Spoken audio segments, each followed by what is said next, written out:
Admiral Daniel Carter stood on the bridge of the UNS Resolute and watched the stars blur as the fleet jumped through hyperspace.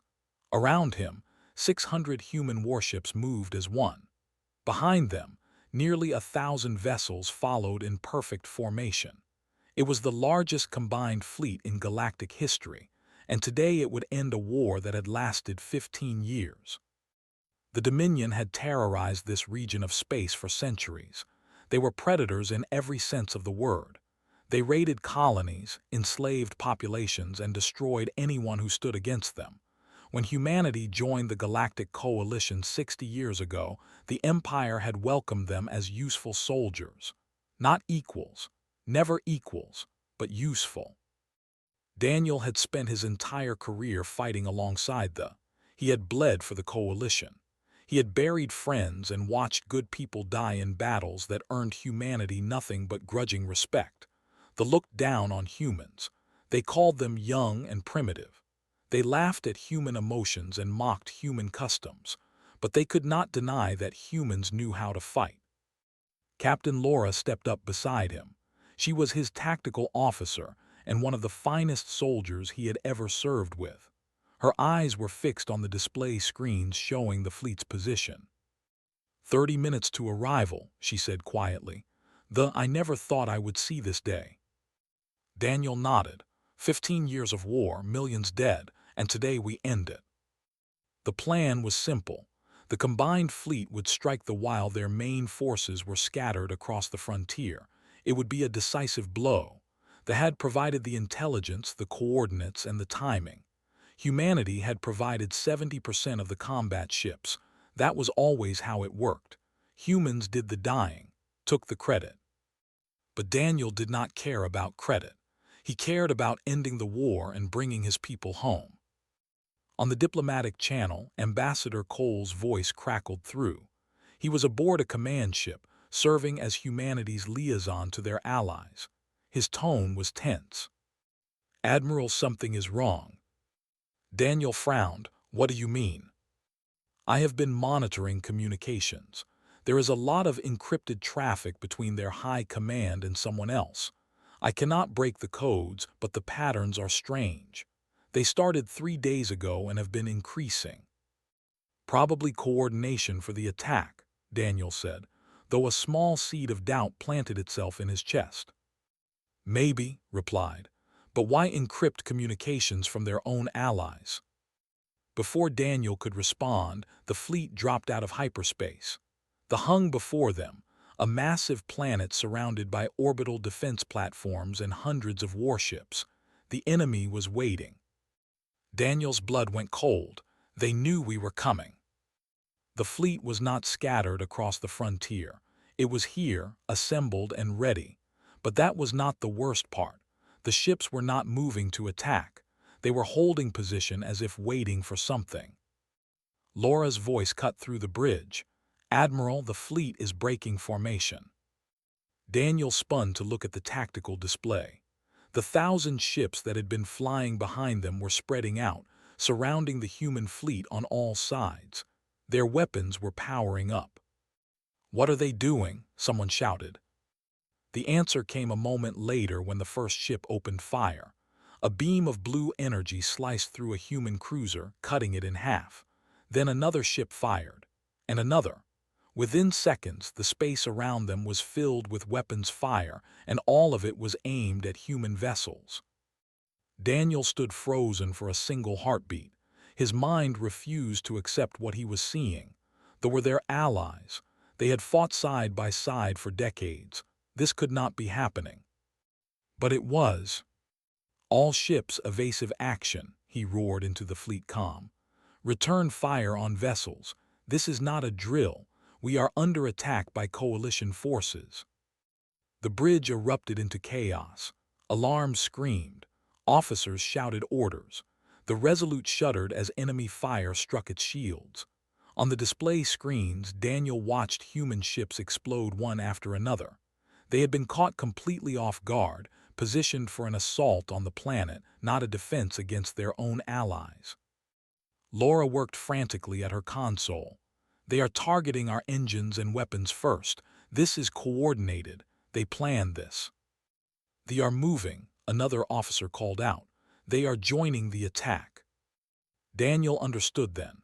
They had not just betrayed them. They had made a deal with the enemy. The price of peace with the was humanity's destruction.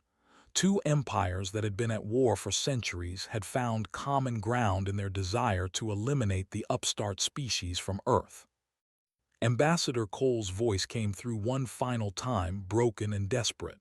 "Daniel, I am sorry. I should have seen this. I should have." The transmission cut off in static. The Resolute took a direct hit to its port side. The ship lurched violently, throwing crew members to the floor.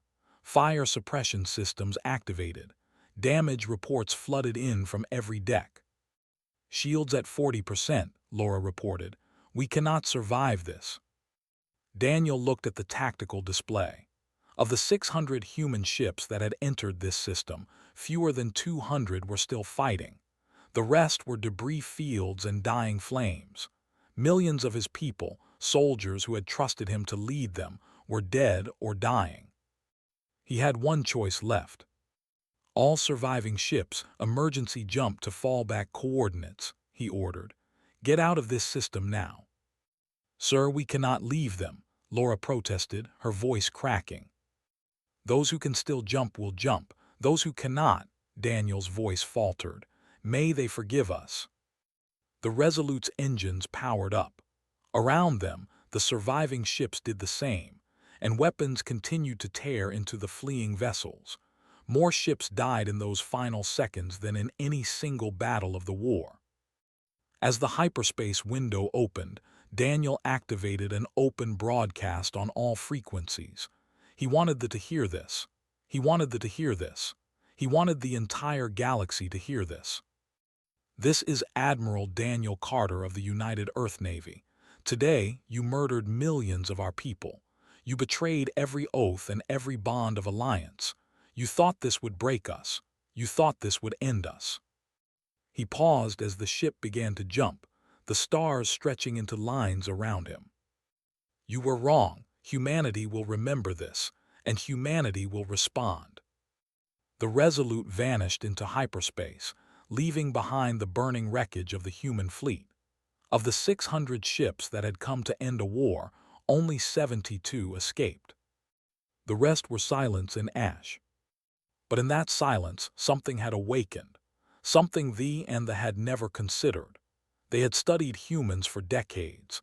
They knew about human technology, human tactics, and human biology, but they had never understood the one thing that made humanity truly dangerous.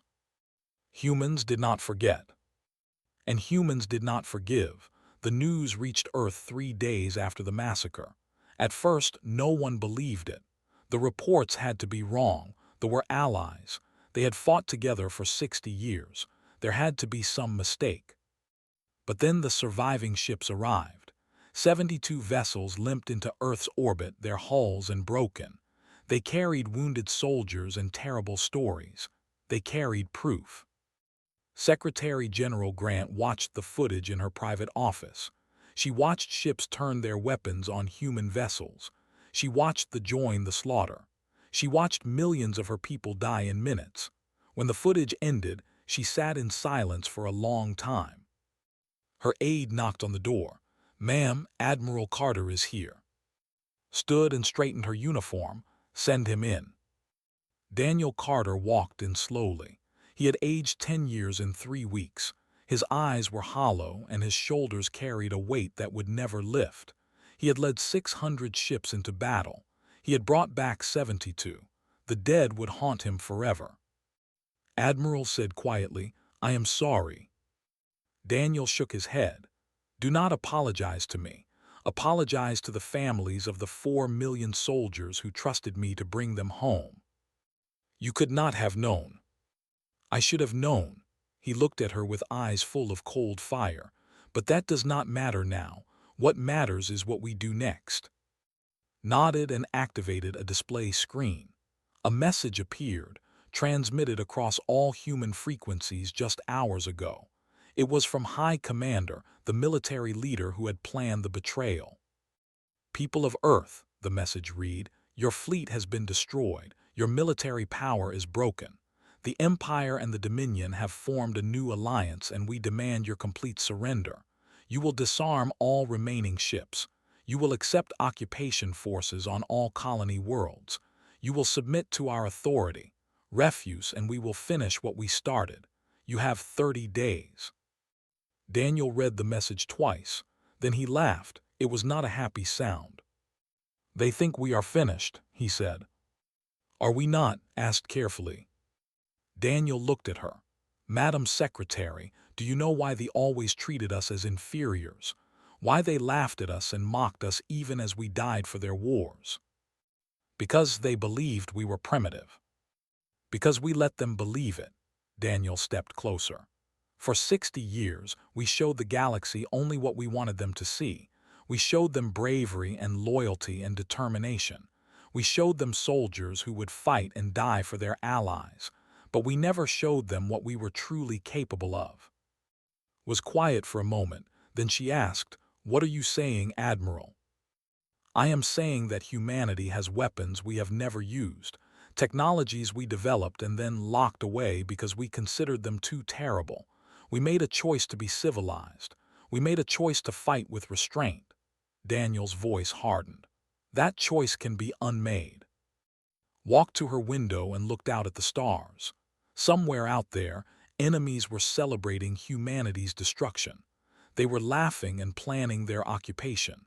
They had no idea what they had awakened. Show me, she said. Daniel led her to a secure facility deep beneath Earth's surface. Doctor was waiting for them.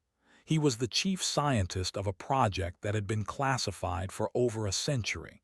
Even most government officials did not know it existed. Project Blackout, said as they walked through reinforced doors. Everything in this facility was developed by human scientists over the last 200 years, and everything in this facility was deemed too dangerous to ever use.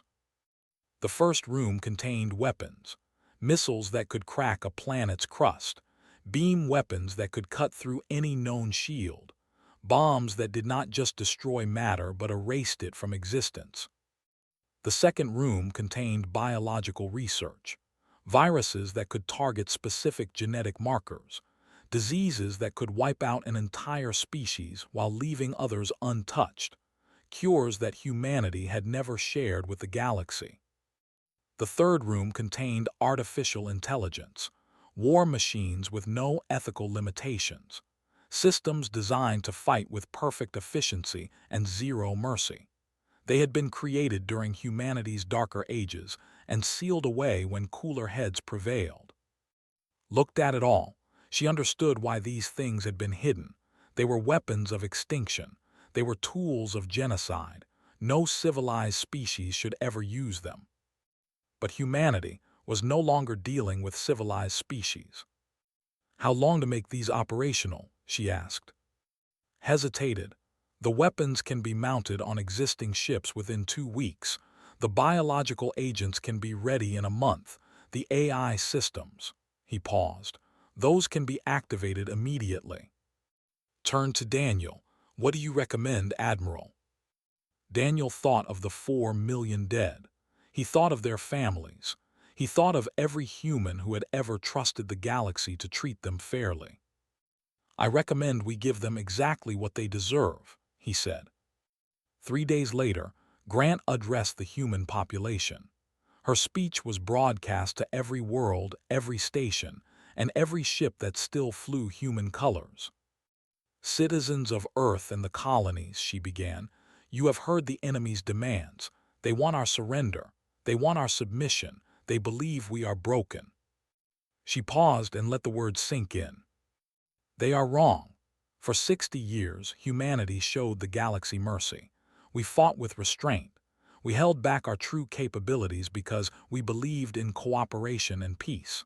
We thought that if we proved ourselves loyal and brave, the other species would eventually accept us as equals.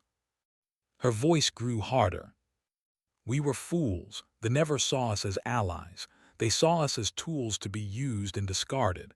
They saw us as prey. They made their choice when they murdered 4 million of our people. Now we make ours. looked directly into the camera. Humanity is done being merciful. We are done holding back. The galaxy wanted to see what humans are truly capable of. They will see it now, and they will never forget it. The broadcast ended.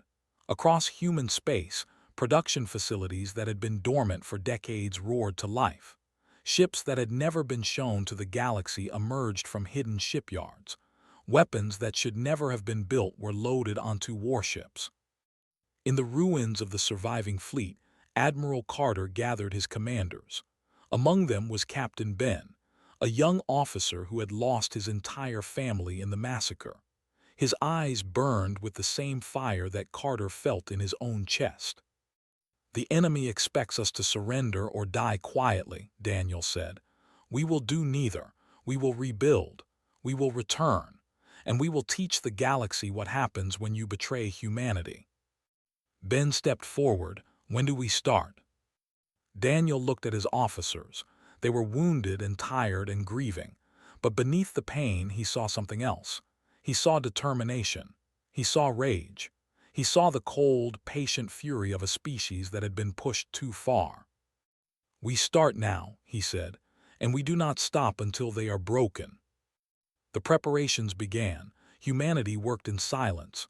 No broadcasts, no threats, no warnings. The galaxy had made its choice. Now humanity would make its response. And when that response came, it would be unstoppable. High Commander stood in his war room and stared at the display screens with growing unease. 2 months had passed since the massacre at the 2 months since the human fleet had been destroyed. 2 months of silence. That was the problem. There was too much silence. "Reports," he ordered. His intelligence officer stepped forward nervously. "Sir, we have received no communications from human space in the past 6 weeks. No transmissions, no ship movements, no signals of any kind. Our scouts have detected nothing." "Nothing?" demanded. "That is impossible. They have surviving ships. They have colonies. They have billions of people. There must be something." "There is nothing, sir. Human space has gone completely dark." Felt a cold sensation in his chest. He had spent decades studying humans. He knew their patterns. They were emotional creatures, quick to anger and quick to act. After a defeat like the one they suffered, they should have been screaming for vengeance. They should have been sending desperate messages and making futile threats. Instead, there was nothing, just empty space and quiet stars. "Send more scouts," he ordered. "I want to know what they are doing." The scouts never returned. On a small station near the border of space, Agent moved through the shadows. She was one of dozens of human operatives who had been placed behind enemy lines years ago. Most of them had gone silent when the war turned. Had not. She had a mission. The station was an intelligence hub, one of the key centers for monitoring enemy activity. Had spent 3 weeks getting inside. She had killed 4 people to reach this room. She would kill more before she left. The terminal in front of her contained everything they knew about their plans for humanity. She downloaded it all to a secure chip. Occupation schedules, troop deployments, targets for destruction. They were planning to begin their invasion of human colonies within 2 weeks. They expected no resistance. Smiled grimly. They had no idea what was coming. She transmitted one coded message back to Earth. Just a string of numbers that would mean nothing to anyone who intercepted it. But to Admiral Carter, it would mean everything.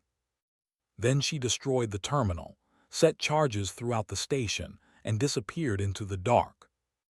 The explosion was visible from 3 systems away. On Earth, Admiral Daniel Carter received message. He decoded it immediately. 2 weeks. That was how long they had before the enemy came for their colonies. That was how long they had to strike first. It would be enough. He walked through the massive underground shipyard that had been humanity's greatest secret. Thousands of workers moved between towering warships. These were not the vessels that the galaxy had seen before. These were something new, something terrible. Doctor met him at the command center. "Admiral, the fleet is ready. All 1,500 ships are fully armed and operational." Daniel looked at the numbers. 1,500. They had lost more than 500 in the massacre. Now they had 3 times that many, and each ship was more powerful than anything they had shown the galaxy before. "The new weapon systems?" he asked. "Installed and tested, shield-breaking missiles, reality fracture torpedoes, AI-assisted targeting that never misses." Paused. "These ships could destroy anything the or can field." "What about the other programs?" His expression grew uncomfortable. "The biological weapons are ready. We can deploy them at your command. But Admiral, once we use them, there is no going back. We will become exactly what the galaxy fears." Daniel was quiet for a moment. He thought about the 4 million dead. He thought about the families who would never see their loved ones again. He thought about every human who had ever trusted an alien species and been betrayed. "They made us into this," he said finally. "Whatever we become, it is on their hands." He walked to the main command platform where his senior officers waited. Captain Laura stood at the tactical station. She had requested command of her own ship, the UNS Vengeance. It was an appropriate name. Captain Ben was there too, eager and burning with the same cold fire that had consumed them all. "2 weeks ago, I told you we would rebuild," Daniel said. "We have done more than that. We have transformed. The fleet you see before you is unlike anything the galaxy has ever faced. The weapons we carry are unlike anything they have ever imagined." He looked at each of them in turn. "The enemy thinks we are broken. They think we are hiding in our space, waiting to be conquered. They have no idea that we have been preparing. They have no idea what is coming for them." Laura spoke up. "What are our orders, Admiral?" 3 days ago, our forward scouts identified the locations of every major and military installation within striking distance. Forward bases, supply depots, command centers. Tonight, we eliminate them all." Ben leaned forward, "All of them simultaneously." "Every single one. No warnings, no demands, no mercy." Daniel's voice was ice. "They wanted to see what humanity could do. We will show them." The orders went out. Across the fleet, crews prepared for battle.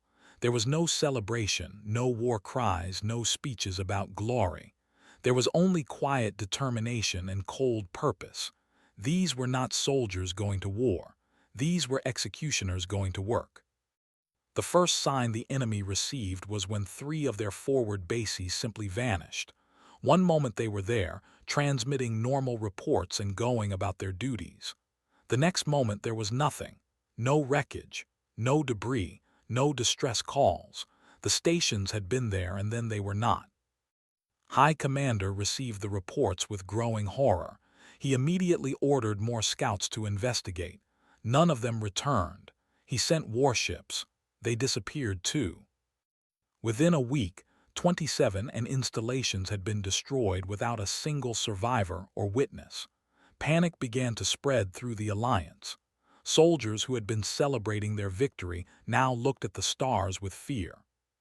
War Minister, the leader of the Dominion, demanded an emergency meeting with. "What is happening?" snarled across the communication screen. "You told me the humans were broken. You told me they had nothing left." "I was wrong," admitted, his voice hollow. "Something has changed. They are not fighting like they used to. They are not fighting like any species I have ever seen." "Then what are they doing?" Looked at the map of missing installations. The pattern was clear. The humans were not striking randomly. They were cutting off supply lines, eliminating communication hubs, and destroying forward positions. They were isolating the core systems of both empires. "They are hunting us," said quietly, "and we cannot even see them coming." In the silence of space, the human fleet moved like ghosts. They struck without warning and vanished without trace. They took no prisoners and left no survivors. The galaxy had always known that humans could fight. Now they were learning that humans could also be terrifying. And this was only the beginning. The human fleet emerged from darkness like a nightmare given form. 1,500 warships appeared at the edge of space without warning, without announcement, without any of the diplomatic gestures that civilized species were supposed to observe. Admiral Daniel Carter stood on the bridge of the UNS Resolute and looked at the enemy formation ahead. They had assembled their primary defense fleet to meet them. 3,000 ships, more than double the human numbers. High Commander clearly believed that superior numbers would be enough. He was about to learn otherwise. "All ships weapons free," Daniel ordered calmly. "Begin the operation." The human fleet moved forward. What happened next would be studied by military historians for centuries. It would be called the 11-Minute War, though that name only referred to the first battle. The entire campaign would last 3 weeks, but those first 11 minutes changed everything. They opened fire first. Thousands of energy beams lanced across space toward the human ships. On any other day, that barrage would have devastated the incoming fleet, but today was not any other day. The human ships activated their new shield systems. The weapons splashed harmlessly against barriers that should not have existed.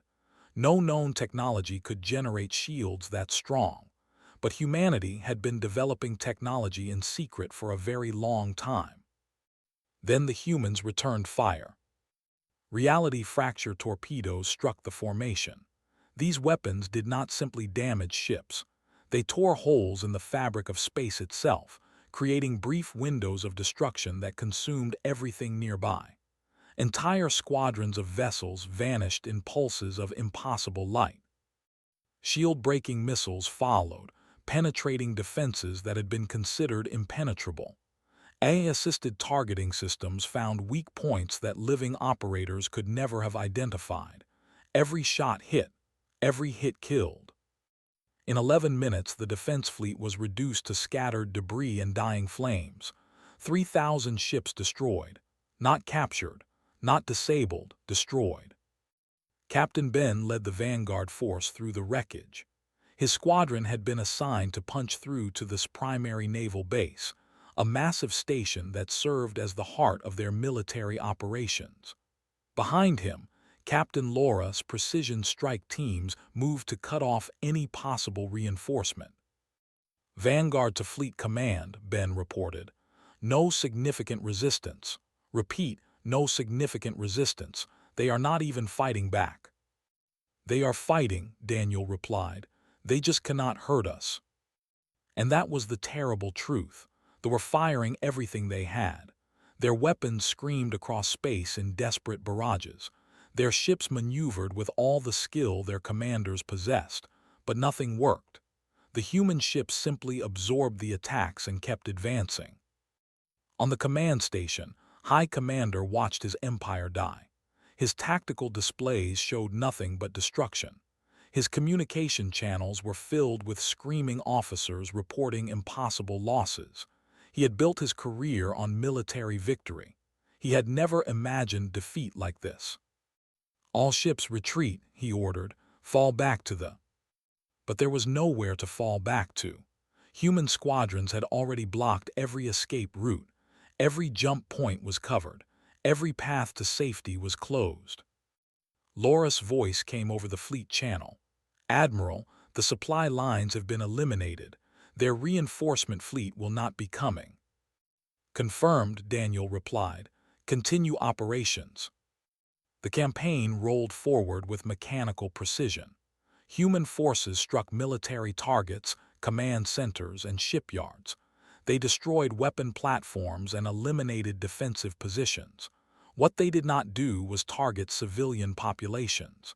Daniel had made that clear from the beginning. "We are not monsters," he had told his commanders. "We will break their military, we will shatter their ability to wage war, but we will not become what they accused us of being."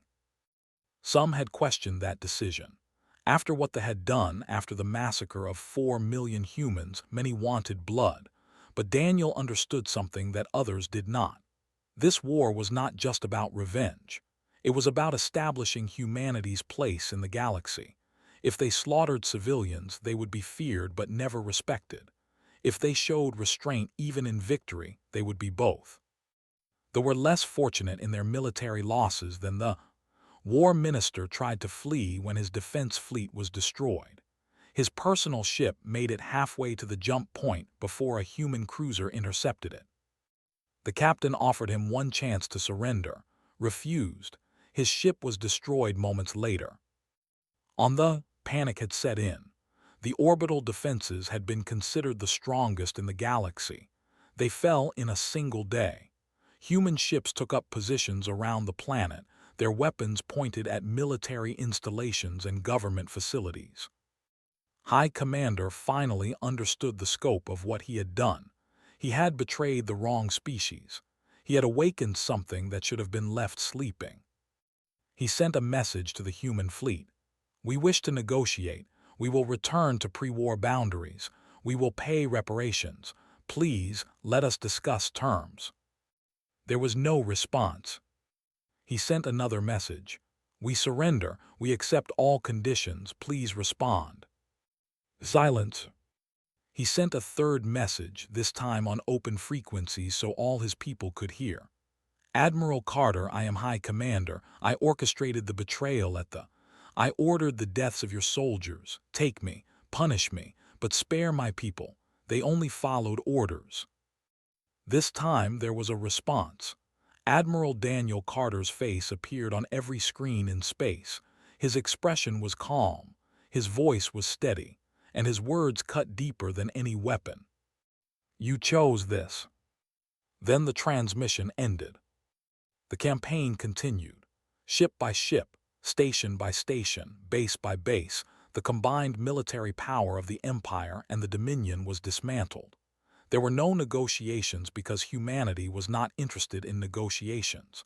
There were no prisoner exchanges because humanity was not taking prisoners. Every enemy combatant was given one chance to surrender and abandon their weapons. Those who did were allowed to leave. Those who did not were eliminated. 3 weeks after the first battle, it was over. The two empires that had ruled this region of space for centuries had been reduced to powerless remnants. Their fleets were gone. Their military infrastructure was destroyed. Their leaders were dead or captured. Humanity had lost 72 ships in the entire campaign, 72 out of 1,500, less than 5%. Admiral Daniel Carter looked at the final reports and felt no satisfaction. This was not victory. This was consequence. The enemy had made their choice and humanity had responded. There was nothing to celebrate. Captain Laura found him on the observation deck of the Resolute, staring out at the stars. It is done, she said quietly. No, Daniel replied. It is just beginning. Now we have to decide what comes next. Laura stood beside him. What do you mean? Daniel turned to look at her. We have proven that humanity can destroy anyone who threatens us, but that is not enough. We have to prove that we can also build something better. Otherwise, we are just another empire, just another threat for the galaxy to fear. Laura considered his words. And what about those who betrayed us? They will face justice, real justice, not vengeance. Daniel looked back at the stars. We will never forget what they did, but we will not become what they feared. We will be something better. Somewhere in the darkness, the survivors of two fallen empires looked at humanity with new eyes. They had thought humans were primitive. They had thought humans were weak. They had thought humans could be betrayed and destroyed without consequence. They would never make those mistakes again. The Great Hall on Earth had never been so full. Representatives from 12 galactic civilizations sat in silence as Secretary General Grant took her place at the central podium. Behind her, the flags of all human colonies hung in solemn rows. Before her, the future of the galaxy waited to be shaped. 3 months had passed since the end of the war. 3 months of rebuilding, reorganization, and reflection. The Empire and the Dominion no longer existed as military powers. Their governments had collapsed. Their populations were struggling to rebuild. And across the galaxy, Every other species was watching humanity with a mixture of fear and respect. "Thank you for coming," began. "I know many of you traveled great distances to be here. I know many of you have questions. I will try to answer them." She paused and looked across the assembled delegates. "Let me start with what happened. 3 months ago, thee and the betrayed humanity. They murdered 4 million of our soldiers in a planned ambush. They believed this would destroy us. They believed we would surrender or be conquered." Her voice hardened slightly. They were wrong. Humanity responded with force unlike anything the galaxy has ever seen. We dismantled their military capabilities in 3 weeks. We did not slaughter their civilians. We did not bomb their cities. We targeted only those who had waged war against us. But those we targeted, we destroyed completely. The delegates shifted uncomfortably. They had seen the reports. They knew what human weapons could do. Several of them had already begun recalculating their own military capabilities against this new reality. "I tell you this not as a threat," continued. "I tell you this as context. For 60 years, humanity tried to be good allies. We fought for the coalition. We died for the coalition. And in return, we were betrayed and slaughtered. We learned a lesson from that experience." She leaned forward. "The lesson is this. Being kind does not mean being weak. Being peaceful does not mean being helpless. Humanity chose to show restraint to the galaxy. We chose to hold back our true capabilities because we believed in cooperation and mutual respect. We were wrong to assume others shared those values." Straightened. "So here is where we stand. Humanity does not want an empire. We do not want to conquer or dominate. We want what we have always wanted, to explore, to trade, to learn, and to live in peace. But we will never again be vulnerable. We will never again trust blindly. And we will never again show mercy to those who betray us." The words hung in the air. Several delegates exchanged nervous glances. They understood exactly what she was saying.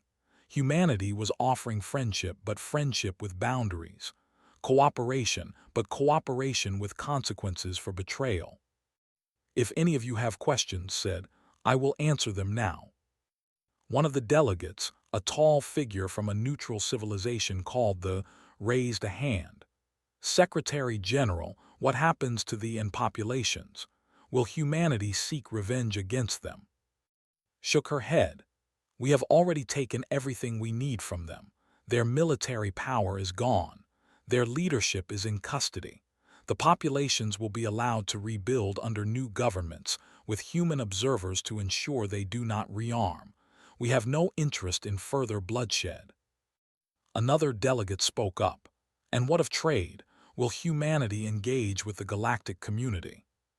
"Yes, we want normal relations with all species who treat us fairly. We want trade, cultural exchange, and scientific cooperation. We want to be part of the galactic community, not separate from it." Paused. "But we will be watching, and we will remember." The meeting continued for several hours. Questions were asked and answered. Concerns were raised and addressed. By the end, most of the delegates seemed cautiously optimistic. Humanity was not demanding submission. They were not threatening aggression. They simply wanted respect and fairness. It was a reasonable request. And given what humanity had just demonstrated, it was a request no one was willing to refuse. In a secure facility far from the Great Hall, High Commander sat in a simple cell. He had been treated well since his capture. He had food, water, and basic comforts, but he had also been waiting for something he knew was coming. The door opened, and Admiral Daniel Carter walked in. Looked up at the human who had destroyed his empire. For a long moment, neither of them spoke. Finally, asked the question that had been burning in his mind since the war ended. "How?" Daniel raised an eyebrow. "How what?" "How did you do this? We had every advantage. We had more ships, more resources, more allies. We had studied your species for decades. We knew everything about you." Leaned forward. "How did you defeat us so completely?" Daniel considered the question. Then he sat down across from his prisoner. "You knew everything about us," he said quietly. "Except one thing. You knew what we showed you. You knew the face we chose to present to the galaxy, but you never asked what we might be hiding behind that face." Frowned, "I do not understand." For 60 years, humanity tried to fit in. We tried to be good soldiers, reliable allies, useful partners. We held back our true capabilities because we thought that was the price of acceptance. Daniel's expression grew colder. "We were showing you mercy. You mistook it for weakness." Was silent for a long time. Then he asked, "What will happen to me?" "You will stand trial for your crimes. The evidence is overwhelming. You will be found guilty." Daniel stood. "But you will receive a fair trial. You will have legal representation. You will be treated with dignity even as you are convicted." Looked confused. "Why? After what I did to your people, why would you show me any fairness?" Daniel paused at the door. "Because that is who we are," he said. "That is who we choose to be. We could have destroyed your entire species. We could have reduced your worlds to ash, but we did not. We stopped when the military threat was eliminated." He looked back at, "We are not like you. We do not slaughter helpless populations. We do not kill for revenge." He opened the door. "But if anyone ever threatens us again, we will respond the same way we responded to you, without hesitation, without mercy, and without stopping until the threat is eliminated." He left alone with those words. 1 year later, Admiral Daniel Carter attended a ceremony at the same memorial where it had all begun. The names of 4 million soldiers were carved into black stone walls that stretched for miles. Families came to trace the letters and remember the faces they would never see again. Captain Laura found him standing before one section of the wall. She had been promoted 3 times since the war. Now she commanded her own battle group, one of the most powerful in the fleet. "It still hurts," she said quietly. Daniel nodded. "It always will. That is the point. We remember so that we never forget." Laura looked at the names. Friends, colleagues, soldiers she had served with, all of them gone in a single day of betrayal. "Do you think we did the right thing?" she asked. "The way we responded?" Daniel thought about it for a long time before answering. "We did what we had to do. We protected our species. We ensured that no one would ever think of betraying us again." He paused. "But we also showed restraint. We did not become monsters. We proved that humanity could be terrible when necessary and merciful when possible."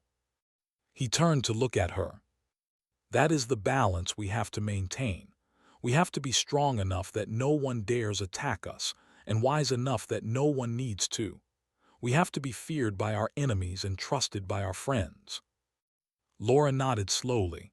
"And what about the future? What comes next?" Daniel looked up at the sky. Somewhere up there, new ships were being built. Not warships this time, but exploration vessels. Ships designed to go further than humanity had ever gone before. Ships designed to find new worlds, new civilizations, and new possibilities. "We explore," he said. "We grow, we build something worth protecting." He smiled slightly, the first real smile he had shown in over a year. "That is how we honor them, not with more war but with more life." The ceremony ended, the crowd dispersed, but the memorial remained, silent and eternal. Humanity had been betrayed and humanity had responded with unstoppable force. But force was only part of the story. The real story was what came after: the rebuilding, the healing, the determination to move forward while never forgetting the past. The galaxy had learned a lesson about humanity. They had learned that humans could be the best of friends and the worst of enemies. They had learned that human kindness was a choice, not a weakness.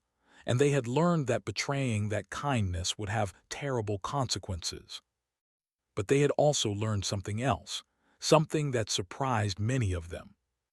They had learned that even after suffering unimaginable betrayal, humanity could still choose mercy, still choose fairness, still choose to be better than those who had wronged them. That, more than any weapon or warship, was what made humanity truly dangerous and truly worthy of respect.